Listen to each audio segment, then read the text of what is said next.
Banyak orang ketika mereka bekerja, mereka berusaha punya bisnis, mereka udah nggak pegang nilai-nilai firman Allah.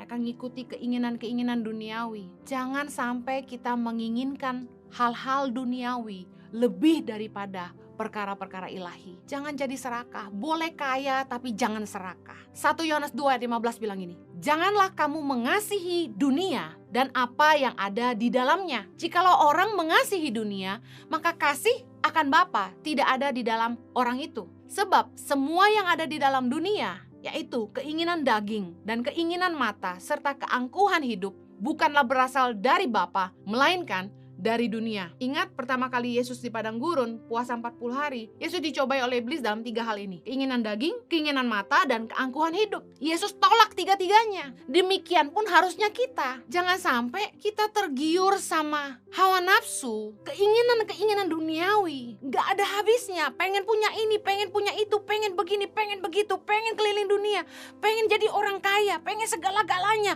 pengen punya kedudukan tinggi dan sebagainya. Kita lupa bahwa hidup di dunia ini sementara. Jangan sampai kita terlalu cinta sama apa yang kita punya di dunia sampai kita lupa apa yang akan kita bawa ke sorga. Ketika dibilang kasih akan dunia, kalau kita mengasihi dunia, maka kasih akan Bapa tidak ada dalam diri orang itu. Gak heran gini, demi harta, demi kekayaan, orang tuh sampai tega gak punya belas kasihan sama saudaranya, tega gak punya belas kasihan sama sesamanya. Kalau kita sangat-sangat serakah, kita sombong, kita ingin kaya, itu yang membutakan mata hati kita. Kita akan jadi orang-orang yang gak punya hati nurani. Jangan jahat demi berkat. Jangan menjadi kaya dengan cara dunia. Berbisnislah dengan nilai-nilai kerajaan Allah. Cinta uang itu membutakan mata hati orang. Amsal 6 ayat 30.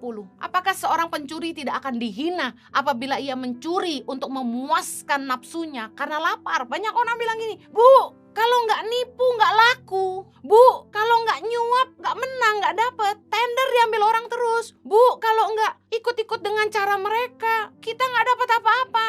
Mika 7 ayat 3 bilang gini, tangan mereka sudah cekatan berbuat jahat. Pemuka menuntut, hakim dapat disuap, pembesar memberi putusan sekehendaknya, dan hukum mereka putar balikan. Bayangkan, keserakahan, cinta uang membutakan mata orang. Tangan kita ndak boleh cekatan berbuat jahat, tapi harus cekatan berbuat baik. Jangan jahat demi berkat. Firman Tuhan selalu berlawanan dengan prinsip dunia. Dengar baik, kalau Anda ingin hidup dengan prinsip firman Tuhan, jangan ikutin cara-cara orang dunia. Suap itu biasa. Jangan lakukan firman Tuhan. Bu, nanti saya ndak kaya-kaya. Apa lebih baik kaya di dunia tapi hidupmu ndak selamat? Atau Anda ingin Anda selamat tapi hidupmu biasa di dunia? Bu, maunya kaya di bumi, kaya di sorga. Semua orang juga maunya begitu. Tapi kalau pilihannya Anda hidup sederhana, tapi hidup Anda berkenan kepada Allah, Anda tahu Anda akan beroleh bagian dalam kerajaan sorga, Anda pilih mana? Saya lihat ada orang-orang yang begitu serakah, gak ada puasnya, tega sama sesama, nipu sana sini, ambil bagian dalam perbuatan-perbuatan yang gak seharusnya anak-anak Tuhan buat. 1 Korintus 10:24 bilang, jangan seorang pun yang mencari keuntungannya sendiri, tetapi hendaklah tiap-tiap orang mencari keuntungan orang lain. Cara dunia gini, yang penting gue untung, gak peduli lu buntung, yang penting dagangan gue laku, gak peduli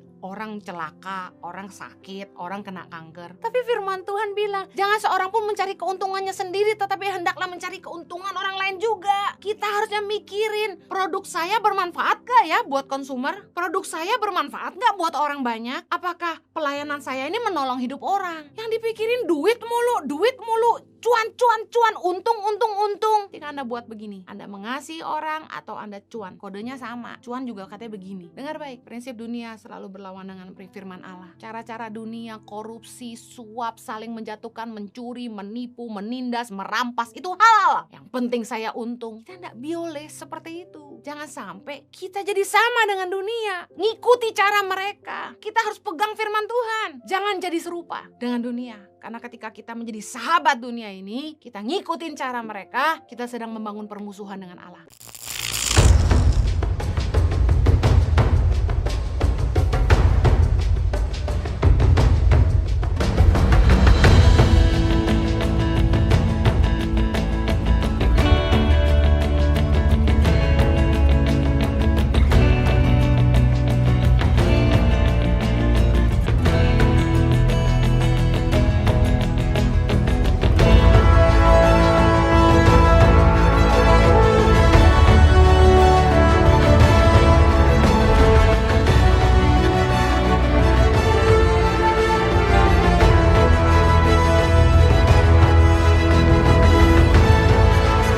Cerita anak pedalaman dalam meraih mimpi dan mengejar cita-cita bersama Tangan Pengharapan.